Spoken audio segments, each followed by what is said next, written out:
I think it could be a short-term positive because I think, yeah, there is more chance. I mean, Varoufakis going is the quid. What's the quo that's going to come in return for that? You've got to assume, it's part of some kind of coordinated arrangement between Greek government and between the creditors. So I think from that point of view, people will see it as being a positive. I think the danger is, any kind of what Jeff was calling cobbled together, mashed up, any kind of solution is not going to be a solution. So it may well lead to more kicking the can down the road, which buys time.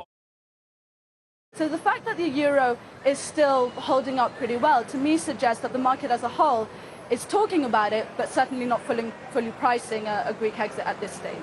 Our forecast is actually for the euro to trade a little bit lower over the course of the coming quarter, and that would be even with Greece staying within the euro area. But if you look at the data coming out of the US and compare that to the data coming out of the euro area, one of your presenters mentioned earlier, we've seen some signs of dropping demand out of Europe. Certainly some of the leading indicators are beginning to soften somewhat. So there's really a cyclical story underlying all of this, and we could well see euro-dollar trade back to the bottom of its recent range, around 107. That would have nothing to do with Greece, but everything to do with diverging data between the US and the Eurozone.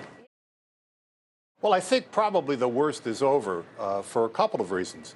First, the decline that we experience today is all out of measure to what it is that the market is actually telling us. So I think this is more in terms of a psychological collapse than anything else. It is clear, however, that crude oil is going to take some time to recover from this triple whammy. And of the three, the Iranian situation is probably the least serious. If we had an agreement tomorrow, there won't be any appreciable Iranian additional volume in the market for at least 18 months. So that's a perceptual thing, but it has no substance to it.